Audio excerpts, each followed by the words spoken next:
July నెల రాగానే మీ చర్మంలో ఎక్కువగా ఆయిలీనెస్ వచ్చేస్తుందా?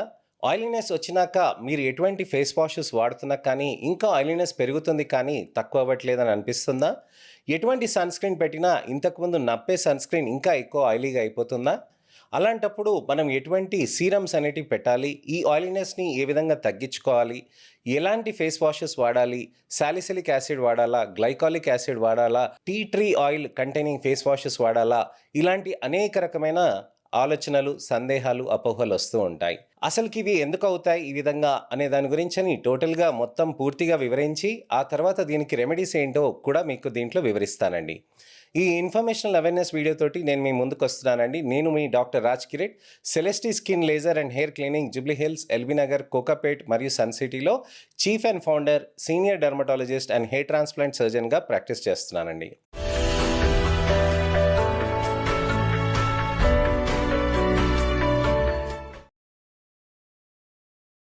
మనకి చర్మంలో చెమట గ్రంథులనేటివి ఉంటాయండి. అలానే ఆయిల్ గ్రంథులనేటివి ఉంటాయి. చెమట గ్రంథులు అంటే ఏంటి? చెమటని ప్రొడక్షన్ చేస్తుంది. ఆయిల్ గ్రంథులు సీబమ్ అనే పదార్థాన్ని ప్రొడక్షన్ చేస్తుంది. చెమట అనేది వచ్చేసి మన చర్మం పైన ఉన్నప్పుడు చుట్టుపక్కల ఉన్న టెంపరేచర్‌ని బట్టి మనకి ఆ చెమట అనేది ఆవిరైపోతూ ఉంటుంది. అప్పుడు చర్మం చల్లబడుతుందనమాట. స్వెట్టింగ్ ఎప్పుడు కూడా శరీరాన్ని చల్లగా చేయటానికనే ఉపయోగించుకుంటుంది. అంటే చర్మం అక్కడ ఎవాపరేట్ అవుతూ చర్మాన్ని అక్కడ మనకి చల్లగా చేస్తూ ఉంటుంది. ఈ చెమట అక్కడ ఎప్పుడు కూడా టెంపరేచర్ పెరిగినప్పుడల్లా మనకు ఖచ్చితంగా చెమట ప్రొడక్షన్ అనేది కూడా పెరుగుతూ ఉంటుంది. ఇది మనకు తెలిసిన విషయమే.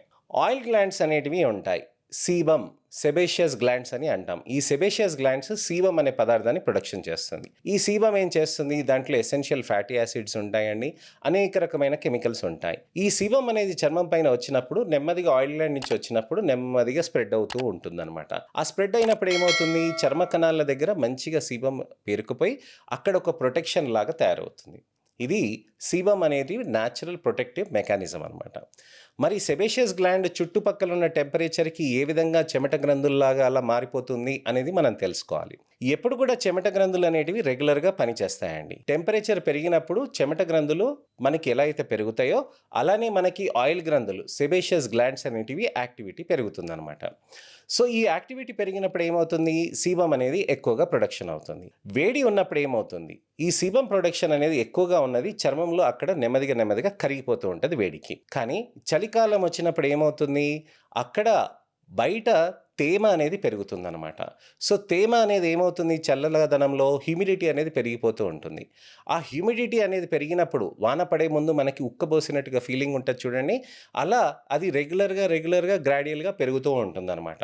సో ఆ టెంపరేచర్ అనే కాకుండా మాయిశ్చర్ కంటెంట్ అనేది, హ్యూమిడిటీ అనేది, తేమ అనేది గాలిలో పెరగటం వల్ల ఆయిల్ గ్లాండ్ యాక్టివిటీ అనేది కూడా పెంచుతుంది. ఎందుకని? తేమ ఏదైతే బయట అయితే ఉందో చర్మం పైన కూడా అంతే తేమ ఉండాలని సెబేషియస్ గ్లాండ్ యాక్టివిటీ పెంచుతుందనమాట. సో అలా పెరిగిపోయిన దాంతోటి సీబమ్ అనేది అక్కడంతా పేరుకుపోతుంది. కానీ చెమట గ్రంథులు కూడా ఉక్కపోసినప్పుడు పెరుగుతాయి కదండీ! సో చెమట గ్రంథులు ఎక్కువ యాక్టివిటీ చేసినప్పుడు చెమట అనేది కూడా ఎక్కువొస్తుంది. సో ఎక్కువ చెమట, ఎక్కువ సీబమ్ కలిసిపోతాయి. అవి కలిసిపోయినప్పుడు ఏమవుతుంది? చెమట అనేది ఒక వాటర్ లాంటి సబ్స్టెన్స్. సీబమ్ అనేది ఒక ఆయిల్ గ్లాండ్ లాంటిది. ఒక ఆయిల్ లాంటి సబ్స్టెన్స్. సో ఈ చెమట, సీబమ్ 2 కలిసిపోయినప్పుడు ఒక లిపిడ్ యాక్వస్ సొల్యూషన్ అనేది ఫార్మ్ అవుతుంది. లిపిడ్ యాక్వస్ అంటే ఏంటి? ఆయిల్ మనం ఒక చిన్న నీటి చుక్కలో ఏసామనుకోండి ఏమవుతుంది? ఒక వింత జెల్ ఫార్మేషన్‌లోకి అలా ఎళ్ళిపోతుందనమాట. ఆ వింత జెల్ ఫార్మేషన్ అలా మనకి మైక్రోస్కోపిక్‌గా చిన్నగా ప్రతి చోట మనకి పేరుకుపోతుందనమాట. మనకి లిపిడ్ యాక్వస్ సొల్యూషన్ అయినప్పుడు మనకేమవుతుంది? అది నెమ్మదిగా వచ్చి ఫాలికల్‌లో వచ్చేసి బ్లాక్ చేసేస్తుంది. ఆ పోర్స్ బ్లాక్ అయ్యేటప్పటికి ఇంకా సెబేషియస్ గ్లాండ్స్, ఆయిల్ గ్రంథులు అనేటివి ఇరిటేట్ అయ్యి ఇంకా కొద్దిగా ఎక్కువ ప్రొడక్షన్ చేయటం అనేది జరుగుతూ ఉంటుందనమాట. అప్పుడే ఏమవుతుంది? బ్యాక్టీరియల్ ఇన్ఫెక్షన్ అనేది చుట్టుపక్కల నుంచి వస్తుంది. క్యూటీ బ్యాక్టీరియం యాక్నెస్ కానీ, ప్రొపినోబాక్టీరియం యాక్నెస్ అని 2 పేర్లు ఉంటాయన్నమాట దానికి. ఆ బ్యాక్టీరియా వచ్చేసి అక్కడ ఉంటుంది చర్మం పైన. దానికి కావాల్సింది ఆక్సిజన్ లేకుండా ఉండటం, రెండోదొచ్చేసి ఎక్కువ ఆయిల్ ఉండటం. సో ఈ 2 ఉండేటప్పటికి అది ఎక్కువగా తిని ఎక్కువ బ్యాక్టీరియా అనేది పదార్థాన్ని ప్రొడక్షన్ చేస్తుంది. అప్పుడు అదేమవుతుంది? ఆ పోర్స్ బ్లాక్ అయిపోయి మనకి చర్మంలో ఇంకా మొటిమలనేటివి తయారైపోతాయన్నమాట. సో మనకి ఆయిలీగా స్కిన్ మారటానికనేది మాన్సూన్‌లో ఈ విధంగా మనకి కారణాలవుతాయండి. అలానే మీరు ఎప్పుడు కూడా ప్రదేశాలు మారుతూ ఉంటారు చూడండి. ఇప్పుడు విజయవాడ నుంచి హైదరాబాద్ రావటం, లేదంటే హైదరాబాద్ నుంచి వైజాగ్‌కెళ్ళటం, లేదంటే హైదరాబాద్ నుంచి ఆదిలాబాద్‌కెళ్ళటం. అలా మీరు ప్రదేశాలు మారుతున్నప్పుడు మీ చుట్టూ ఉన్న తేమ అక్కడ మారిపోవటంతోటి మీ చర్మం అడ్జస్ట్ కాక పింపుల్స్ రావటం, ఎక్కువ ఆయిలీగా ఉండటం, ఎంత ఫేస్ వాష్ చేసినా కానీ అలా ఉండిపోతుందనమాట. మరి అలాంటప్పుడు ఫేస్ వాష్ చేసినప్పుడు నాకు లిపిడ్ ఆక్వా సొల్యూషన్ అనేది వెళ్ళిపోతుంది కదా సార్! మరి అలాంటప్పుడు మళ్ళీ నాకెందుకు ఆయిలీనెస్ అవుతుంది అని అంటారు. ఎందుకనంటే చుట్టుపక్కల ఉన్న గాలి ఏదైతే తేమ ఉంటుందో దానివల్ల అది ప్రాబ్లమ్ అవుతూ ఉంటుందండి. రెండోది, మీరు ఎక్కువ డ్రై చేసే మీరు ఏదైనా ఫేస్ వాషెస్ వాడారనుకోండి, అప్పుడేమవుతుంది, ఆ తేమ అనేది వెళ్ళిపోతుందండి. దానితో పాటు స్కిన్ అనేది డ్యామేజ్ జరిగిపోతూ ఉంటుంది. ఆ స్కిన్ డ్యామేజ్ జరిగినప్పుడు ఏమవుతుంది, మళ్ళీ ఇంకా ఎక్కువ సీబమ్ అయితే ప్రొడ్యూస్ చేయాలి కదా సిబేషియస్ గ్లాండ్ అక్కడ రిపేర్ చేయటానికని. సో, ఆ రిపేర్ చేయటానికని ఆయిల్ గ్లాండ్ యాక్టివిటీ అనేది పెరుగుతుందనమాట. సో, చుట్టూరు ఉన్న తేమ ఇలాగో అలానే ఉంది కాబట్టి సెబేషియస్ గ్లాండ్ యాక్టివిటీ మామూలుగానే ఎక్కువనే ఉంటుంది. మనకి డ్యామేజ్ అయింది కాబట్టి ఇంకా ఆయిల్ గ్లాండ్ యాక్టివిటీ అనేది పెరుగుతూ ఉంటుంది. సో, డ్రై చేసే దాంతోటి మనం ఎక్కువగా చేస్తే మనకి అక్కడ ఇంకా ఆయిలీనెస్ కూడా ఇంకా పెరుగుతుంది. స్కిన్ సెన్సిటివ్‌గా అవుతుంది. అలాంటప్పుడు మనం ఏం చేయాలి? 0.5% టు 1% సాలిసిలిక్ యాసిడ్ క్లెన్జర్స్ అనేటివి యూజ్ చేయాలి. ఈ 0.5% to 1% salicylic acid cleansers use చేసినప్పుడు అక్కడ ఎక్సెస్ ఆయిల్‌ని తీసేస్తుంది. కానీ స్కిన్‌ని డ్యామేజ్ చేయకుండా ఉంచుతుందనమాట. టీ ట్రీ ఆయిల్ ఉన్న మనకి ఫేస్ వాషెస్ ఎప్పుడైనా యూజ్ చేయొచ్చు. క్లెన్జర్స్ అనేటివి మనం చేంజ్ చేసుకోవాలి మాన్సూన్స్ వచ్చినప్పుడు. ఇది ఒకటి ముఖ్యమైనది. రెండోది మాయిశ్చరైజర్స్. ఆల్ వెదర్ మాయిశ్చరైజర్స్ సెలిసాఫ్ట్ అనేది ఒకటి ఉంటదండి. ఎంతో వేల మంది నా పేషెంట్స్ ఇది సెలిసాఫ్ట్‌ని తీసుకొని ఎంతో హ్యాపీగా వాడుకుంటూ ఉంటారు. ఎన్ని సంవత్సరాలైనా వాడుతూ ఉంటారు సెలిసాఫ్ట్ మాయిశ్చరైజర్‌ని. సో, సెలిసాఫ్ట్ అనేది ఆల్ వెదర్ మాయిశ్చరైజర్స్ అండి. ఈ మాయిశ్చరైజర్‌లో మనకి హైలూరోనిక్ యాసిడ్, సెరమైడ్స్ అనేటివి ఉంటాయి. ఈ హైలూరోనిక్ యాసిడ్, సెరమైడ్ బేస్డ్ మాయిశ్చరైజర్స్‌తో పాటు మనకి ఇతరితర మాయిశ్చరైజర్స్ ఏవైనా పనిచేస్తాయా? మనకి ఎక్కువగా ఆయిలీగా కాకుండా, ఎక్కువగా మనకి వాటరీ లేకుండా మనకి సింపుల్ మాయిశ్చరైజర్స్ అనేటివి యూజ్ చేయాలి.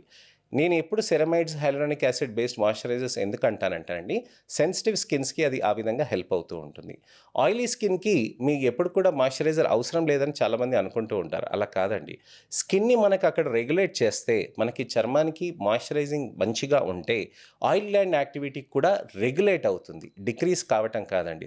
రెగ్యులేట్ అనంటే నార్మలైజ్ అవుతుందనమాట. సో, ఆ నార్మల్ ఫంక్షన్‌కి తీసుకురావటానికి కూడా మంచి మాయిశ్చరైజర్ అనేది హెల్ప్ చేస్తూ ఉందండి. మూడోది సీరం. ఎటువంటి సీరమ్స్ అనేటివి పెట్టాలి అని. నియాసినమైడ్ సీరమ్స్ అనేటివి ఉంటాయండి. ఎన్నో రీసెర్చెస్ సజెస్ట్ చేసింది ఏంటనంటే, మనకి ఆయిలీనెస్ ఎక్కువైనప్పుడు నియాసినమైడ్ బేస్డ్ సీరమ్స్ అవి పెట్టినప్పుడు ఏమవుతుందనంటే, చర్మంలో ఆయిలీనెస్ అనేది నెమ్మదిగా తగ్గుతూ ఉంటుంది. రెగ్యులేట్ అవుతూ ఉంటుందనమాట. ఇది రీసెర్చ్ చెప్పిన విషయం. అలానే ట్రెటినాయిన్ బేస్డ్ క్రీమ్స్ ఉంటాయి. రెటినాయిడ్ బేస్డ్ క్రీమ్స్ ఉంటాయి. ఇవి చేసినప్పుడు ఆయిలీనెస్‌ని రెగ్యులేట్ అవుతుందా అని అంటారు. అవి సెబేషియస్ గ్లాండ్స్‌ని డైరెక్ట్‌గా టార్గెట్ చేసి, ఆ ఆయిల్ గ్లాండ్ యాక్టివిటీ అనేది రెడ్యూస్ చేసి, మన చర్మంలో ఆయిల్ గ్లాండ్ సెక్రీషన్ అనేటివి కంట్రోల్ చేస్తుందనమాట. కానీ అది ఎక్కువ యూసేజ్ తోటి చర్మంలో ఇరిటేషన్, డ్రైనెస్ అనేది పెరగొచ్చండి. సో, మీ స్కిన్ డాక్టర్‌ని చూసినాకనే ఆ తర్వాత అది చేయవచ్చనమాట. తర్వాత వచ్చేసి మీకు ఫేస్ వాషెస్ చెప్పానండి, క్లెన్జర్ చెప్పానండి, సీరం చెప్పానండి. సన్ స్క్రీన్ అనేది చాలా ఇంపార్టెంట్. సన్ స్క్రీన్ అనేది ఎక్కువ ఆయిలీ బేస్డ్ సన్ స్క్రీన్స్ కాకుండా మనకి powder based sun screens, compact based sun screens అనేటివి మీరు వాడుకుంటూ ఉంటే ఆయిలీనెస్ అనేది తగ్గుతూ ఉంటుంది. అలానే పిగ్మెంటేషన్ కాకుండా కూడా కాపాడుతూ ఉంటుంది. సార్ ఇవన్నీ చేస్తున్నాను, అయినా కానీ నాకు రిజల్ట్స్ రావట్లేదు, ఏదైనా ట్రీట్మెంట్స్ చేసుకోవచ్చా అని అడుగుతూ ఉంటారు చాలామంది. చాలా ముఖ్యంగా గమనించాల్సింది ఏంటనంటే, ఇవి స్కిన్ పాలిషింగ్ ప్రొసీజర్స్ అనేటివి ఉంటాయి. మైక్రోడర్మాబ్రేషన్ అనే ప్రొసీజర్స్ ఉంటాయి. నాన్ అబ్లేటివ్ రేడియో ఫ్రీక్వెన్సీస్ అనేటివి ఉంటాయి. ఇవి చేయటంతోటి మన స్కిన్ మంచిగా కాంబినేషన్స్ అనేటివి మారిపోతూ ఉంటాయి. సో, స్కిన్‌లో మనకి ఆ ఆయిల్ గ్లాండ్ రెగ్యులేషన్ అనేది చేయటానికని ఈ విధమైన ప్రొసీజర్స్ ఉంటాయి. మైక్రోడర్మాబ్రేషన్ ఎలా చేస్తారు? మన స్కిన్‌ని జస్ట్ ఇలా మనకి ఒక వాక్యూమ్ దాంతోటి ఇలా టక్ టక్ టక్ మని చేస్తారనమాట. అది చేసినాక మన చర్మం పైన ఎటువంటిగా ఇబ్బందులనేటివి కనిపించవండి. సో, చర్మంలో మనకి మైక్రోడర్మాబ్రేషన్ చేసినాక స్కిన్ రీజువనేషన్ అవుతుందండి. డెడ్ సెల్స్ టర్నోవర్ అనేది తగ్గిపోతూ ఉంటుంది. ఆ తర్వాత ఫ్రెష్, హెల్తియర్, రీజువనేటెడ్ స్కిన్ సెల్స్ అనేటివి వస్తాయన్నమాట. ఇవి చేయించుకున్నాక మనం ఎక్స్ట్రా సన్ ఎక్స్‌పోజర్‌ని అట్లా మనం అవాయిడ్ చేసుకుంటే సరిపోతుందండి. ఎక్స్ట్రా కేర్ ఏమైనా తీసుకోవాలంటే ఏమీ అవసరం లేదు. మామూలు సన్ స్క్రీన్, మామూలు మాయిశ్చరైజర్ ఇలాంటివన్నీ చేసుకోవచ్చండి. సో పిగ్మెంటేషన్‌కి కానీ, ఆయిలీనెస్‌కి కానీ ఎటువంటి ప్రాబ్లమ్స్ ఉన్నా కానీ మనకి ప్రొసీజర్స్ అనేటివి అన్నీ చక్కగా చేసుకోవచ్చండి. సో ఇవాళ మనకు అర్థమైంది కదండీ! ఆయిల్ ల్యాండ్ యాక్టివిటీ అనేది మన చర్మం పైన ఏ విధంగా మార్పులు తీసుకొస్తుంది, ఏ విధంగా ప్రొడక్ట్స్‌ని మార్చుకోవాలి, ఏ విధంగా ప్రొసీజర్స్ చేసుకోవాలి అనే దాని గురించని నేను మీకు ఇవాళ వివరించాను. మీకు ఇంకా ఎటువంటివైనా సందేహాలు కానీ, అపోహలు కానీ, ప్రశ్నలు కానీ ఉంటే గనక తప్పకుండా కామెంట్ సెక్షన్‌లో పెడితే దానికి తగ్గట్టుగా నేను మీకు వీడియో రిప్లై కానీ, టెక్స్ట్ రిప్లై కానీ చేస్తాను. నెక్స్ట్ ఇన్ఫర్మేషనల్ అవేర్‌నెస్ వీడియోతోటి మళ్ళీ నేను మీ ముందుకు రావాలంటే నా ఛానల్‌ని సబ్స్క్రైబ్ చేసుకోండి. నోటిఫికేషన్ బటన్ నొక్కండి. అలానే నా ఛానల్‌ని, నా వీడియోస్‌ని లైక్ చేసి షేర్ చేయండి. హైప్ అనే ఫీచర్ కూడా వచ్చింది. ఆ ఫీచర్‌ని హైప్ చేసి దానితో పాటు అందరికీ షేర్ చేసి నా అవేర్‌నెస్ క్యాంపెయిన్‌లో మీరు కూడా పాలు పంచుకుంటారని ఆశిస్తున్నానండి. నేను మీ doctor Raj Kiret, Celesti skin laser and hair clinic, Jubilee Hills, LB Nagar, Kokapet మరియు సన్ సిటీలో chief and founder, senior dermatologist and hair transplant సర్జన్‌గా ప్రాక్టీస్ చేస్తున్నానండి. నమస్తే.